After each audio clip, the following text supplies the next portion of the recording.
नगर निकाय चुनाव को लेकर जो सुनील कुमार ने हाई कोर्ट में रिट याचिका दायर की थी, जिसका नंबर है 4223, उसको लेकर आज सुनील कुमार के पक्ष ने मेंशनिंग किया कि इसकी सुनवाई जल्दी हो। इसको लेकर जो चीफ जस्टिस हैं पटना हाई कोर्ट के विनोद चंद्रन साहब, उन्होंने इसकी सुनवाई की। क्या कहा, जानेंगे पूरी कहानी। नमस्कार, मैं हूं राकेश कुमार, आप देख रहे हैं मत अभिमत। आज सुनील कुमार ने मेंशनिंग की। आज सुबह ही सुप्रीम कोर्ट के विद्वान अधिवक्ता राहुल श्याम भंडारी पटना पहुंच गए थे।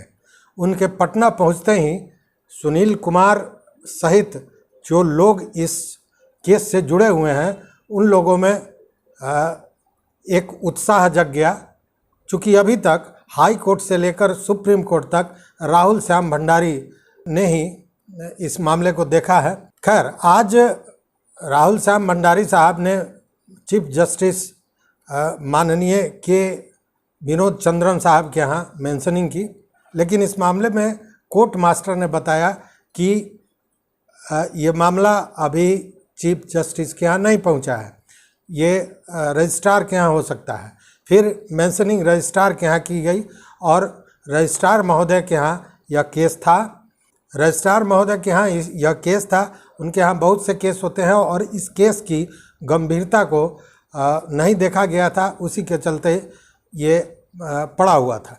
तो खैर, रजिस्ट्रार के यहाँ मेंशनिंग हुई। उसके बाद में माननीय चीफ जस्टिस ने इस पर सुनवाई की और सुनवाई के बाद उन्होंने यही पूछा कि आखिर क्यों जो आपका मामला है, आपका केस है, उसको तुरंत सुना जाए, जिस पर विद्वान अधिवक्ता राहुल श्याम भंडारी ने अपना पक्ष रखा और उसके बाद केस की गंभीरता को समझते हुए माननीय चीफ जस्टिस ने ये कहा कि इसकी सुनवाई मतलब ये लिस्ट पर शुक्रवार को आ जाएगा और अगर किसी कारण से शुक्रवार को नहीं आया तो निश्चित रूप से सोमवार को लिस्ट पर आएगा और उसके बाद इसकी सुनवाई होगी। मतलब अब ज़्यादा दिनों का मामला नहीं है, 3 दिन बचे हैं शुक्रवार को और 6 दिन है सोमवार को, जिस दिन सुनवाई होने की बात की है माननीय चीफ जस्टिस ने। आपको याद होगा कि यह मामला सुप्रीम कोर्ट में था। सुप्रीम कोर्ट ने इस पूरे मामले की सुनवाई की थी और उसके बाद अपना निर्णय दिया था, ऑर्डर दिया था। ऑर्डर में ये कहा था कि सुनील कुमार एक नई याचिका दायर करेंगे हाई कोर्ट में। उसके लिए उनको 2 सप्ताह का समय दिया गया था और साथ में सारी प्रक्रिया बताई गई थी।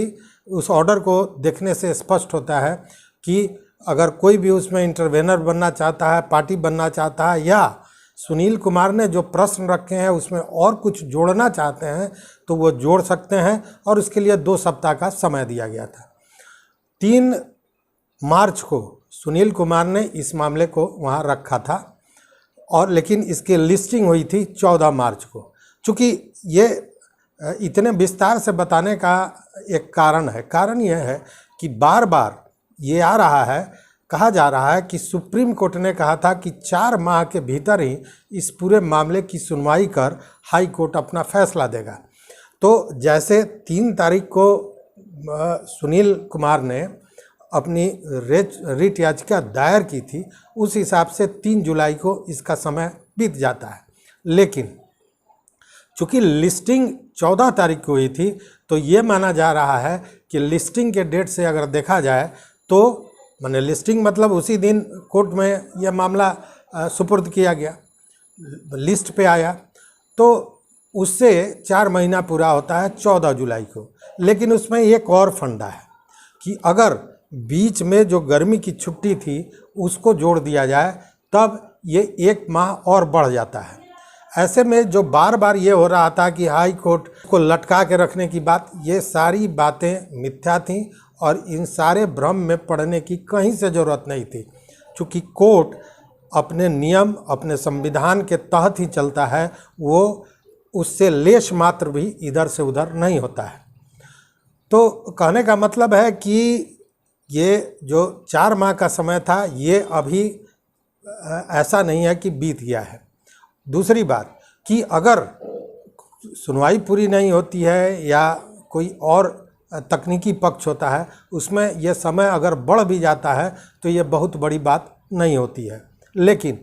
लेकिन आज जो घटनाक्रम हुआ है उससे स्पष्ट है कि आज सुनील कुमार के तरफ से विद्वान अधिवक्ता राहुल श्याम भंडारी साहब ने अपना पक्ष रखा है और उस पर माननीय चीफ जस्टिस ने स्पष्ट कर दिया है कि इसकी सुनवाई यह लिस्ट पर शुक्रवार को आ सकता है और अगर किसी कारण से नहीं आया तो सोमवार से तो हर हाल में इसकी सुनवाई होगी, ये चीफ जस्टिस का कहना है। तो मान के चलें कि 3-4 दिन और समय लग सकता है, उसके बाद ये सुनवाई हो सकती है। आपको याद होगा कि इसकी सुनवाई पहले हाई कोर्ट में जब ये मामला दायर हुआ था, उसके बाद माननीय सत्यव्रत वर्मा ने इसकी सुनवाई की थी। वो सुनवाई कर रहे थे और लगभग उन्होंने सुनवाई पूरी कर ली थी, लेकिन उसके बाद जो अगला डेट पड़ना था उस समय सारे लोगों को, चूँकि गर्मी की छुट्टी आ रही थी, 21 तारीख से गर्मी की छुट्टी थी, तो सारे जो माननीय न्यायाधीश हैं उनको बेल पिटीशंस और इस तरह के फौजदारी मामलों को देखने के लिए लगा दिया गया था, जिसके चलते 15 तारीख को इसकी सुनवाई नहीं हो सकी थी। फिर मेंशनिंग किया गया था जिस पर 16 तारीख को यह लिस्ट पर आया था, लेकिन उस दिन लिस्ट पर इसका नंबर 67वां था और 63 मामले को सुनने के बाद कोर्ट उठ गया था, जिसके चलते यह सुनवाई नहीं हुई थी। लेकिन उसके बाद हुआ था कि 22 तारीख को यह सुनवाई होगी, लेकिन 16 तारीख को जो सुनवाई होनी थी वो सुनवाई होनी थी एक नौ पदस्थापित उस समय माननीय जज थे ए अभिषेक रेड्डी साहब, उनके कोर्ट में, लेकिन वो हो न सका। उसके बाद में 22 तारीख को इसकी सुनवाई हुई और वो सुनवाई हुई माननीय न्यायाधीश राजीव राय साहब के कोर्ट में। उसमें भी जो बातें हुई थी वो बड़ा अचंभित करने वाला था, क्योंकि उस दिन दर्जनों के हिसाब से कई जीते हुए पार्षद मुजफ्फरपुर और तमाम जगहों से वहाँ पहुँचे थे और उन्होंने इंटरवेनर बनने की बात कही थी। और उन्होंने कहा था चूँकि चुनाव हो चुका है और हम नहीं चाहते कि चुनाव किसी भी कारण से रद्द हो, इसलिए हमको इंटरवेनर बनाया जाए।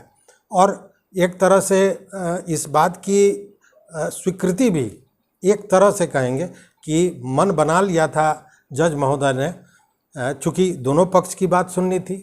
लेकिन इस मामले में जब अधिवक्ता ने अपनी बात रखी कि इस मामले को लेकर सुप्रीम कोर्ट ने जो ऑर्डर दिया है उसके पारा 4 से 11 में इन सारे चीज़ों का जिक्र है और अब कोई भी इंटरवेनर इसमें नहीं बन सकता है। सुप्रीम कोर्ट को ऑर्डर के देखने के बाद जो माननीय न्यायाधीश राजीव राय जी थे, उन्होंने इस मांग को नकार दिया कि इसमें कोई इंटरवेनर बन सकता है और उसके बाद उन्होंने कहा कि कोई डबल बेंच इसकी सुनवाई करेगा और यही कहकर उन्होंने इसे चीफ जस्टिस के यहाँ भेज दिया था। इसको लेकर तमाम तरह की बातें हो रही थी, लेकिन आज मेंशनिंग हुआ और इसकी सुनवाई तो डबल बेंच में ही होगी। लेकिन अब आपके मन में ये प्रश्न उठ रहा होगा कि डबल बेंच में कौन कौन लोग होंगे, तो ये कहना अभी कहीं से उचित नहीं है, चूँकि शुक्रवार को ही जब लिस्ट पे आएगा तो पता चलेगा कि डबल बेंच में कौन कौन न्यायाधीश महोदय रहते हैं, या चीफ जस्टिस खुद अपने साथ किसी न्यायाधीश महोदय को लेकर इसकी सुनवाई करते हैं। इन सारे चीज़ों का खुलासा होगा शुक्रवार को ही। लेकिन आज की सबसे बड़ी बात यह है कि मेंशनिंग हुई और चीफ जस्टिस ने स्वयं इस बात को देखते हुए, इस केस की गंभीरता को देखते हुए कहा है कि शुक्रवार को यह लिस्ट पे आएगा और अगर शुक्रवार को किसी कारण से नहीं हुआ तो सोमवार से निश्चित रूप से इसकी सुनवाई होगी। तो सोमवार तक, या यूँ कहें कि शुक्रवार को हमारी नज़र इस पर रहेगी और सोमवार से तो इसकी सुनवाई होनी ही है। तो जो भी होगा अपडेट फिर आपके साथ हम साझा करेंगे। इस वीडियो में बस इतना ही। अगर चैनल को अभी तक आपने सब्सक्राइब नहीं किया हो तो सब्सक्राइब कर लें और वो घंटी जैसी आकृति है उसको दबा दें, ताकि हम जो वीडियो बनावें वो आप तक पहुँचे। तो देखते रहिए मत अभिमत। बहुत बहुत धन्यवाद। कोटिशः आभार।